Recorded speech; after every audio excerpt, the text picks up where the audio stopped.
Welcome back to Vegas, everyone, in NASCAR Victory Lane, fueled by Sunoco. You know, you may have forgotten from last year because we had a couple months in between. But Carl Edwards has been on a roll lately. Now, 4 of the last 5 races were won by Fords, and now 3 of the last 5 have been won by Carl Edwards. Congratulations, man! I know each one of these is so sweet because you recently had a winless drought that you went through. So Yes, I did. And broke it last season. Each one of these wins just has to be so unique and special in and of itself. The wins are huge. You know, being on Victory Lane is huge with you guys. This is good. It's just a great day. We had a lot of fun. I think that Tony was the car to beat all day. That car was lightning fast. But those guys took 2 tires with 60 or 70 laps to go. So and he took off. So then Bob said, "Hey, let's try it. Let's take 2 tires." We came in, we pitted. The guys did a great job. I barely beat Juan Montoya once we got back on the racetrack. So this pit stop was key. If it would have been half a second longer, we would not have won the race. My guys did a great job. Carl, when anybody wins a Sprint Cup race, it's one of the biggest victories in all of motorsports. You have decided to give your trophy to the pilot of the Thunderbirds. Why do you give your trophies away that are so hard to win? I like to see people enjoy those trophies. Those trophies are so special. And I grew up in my dad's Volkswagen shop. You know, I'd work there, and he had this kind of old building with a nasty old room with a bunch of parts sitting in it. He had about 70 or 80 trophies sitting up on a shelf collecting dust. Nobody's enjoying those trophies. I mean, Dad won a lot of trophies.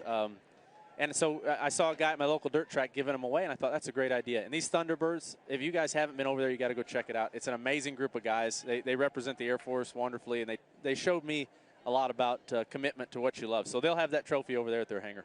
Hey, you know, we saw a few cars have right front trouble. Yeah. Okay. Do you think that, from your perspective, did you feel anything with the right front, or was that more, was it a tire issue or a setup issue? I guess is my question. What do you think? I asked Bob. I said, "Hey, is that heat or wear? You know, what's going on there?"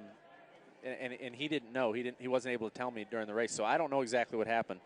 I have to say that the Goodyear tires and the way this track has aged, it is. Man, it's fun to drive. I mean, you're just sliding the car around, you know, pitching it sideways down to the corner. But it looks like a couple of guys had issues. I saw his skid marks going into the wall. Jeff hit a ton, so glad he's okay.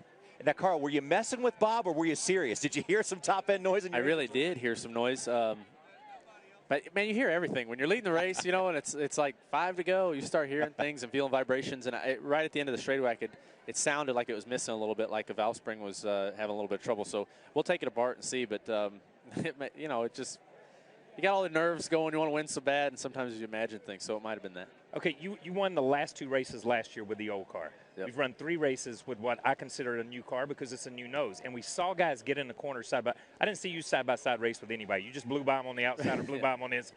But we saw the inside car get a little bit freer under this configuration than I remember it last year. Was that an issue? You know, I hadn't thought of it compared to the car before, but when I followed Kurt down into turn 3, I mean, his car pitched sideways. He did a heck of a job, you know, staying off of Montoya.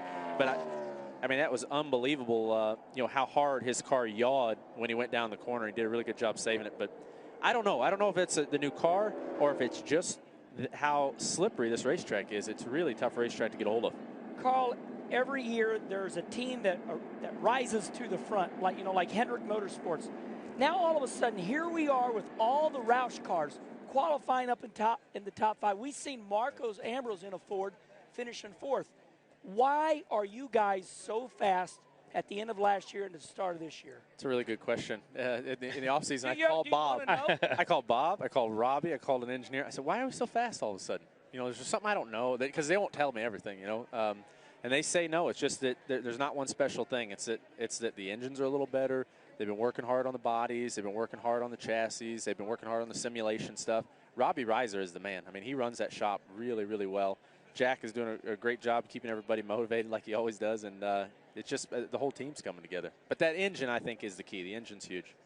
All right, well, this victory was huge for you guys. Great team effort. Can you sign our Sunoco flag for us, For Carl? sure, yeah, that's my pleasure. All right, congratulations to the number 99 team each week here on NASCAR Victory Lane, fueled by Sunoco. One lucky fan will receive the Sunoco checkered flag, autographed by the winner of the race. Enter online at speed.com, keyword Sunoco, to win the flag that Carl Edwards is signing right now. NASCAR Victory Lane, fueled by Sunoco, fueling victories on and off the track. Congratulations once again to Carl, and we're going to talk to the pit boss when we come back. The man on top of the pit box, Bob Osborne, when we come back.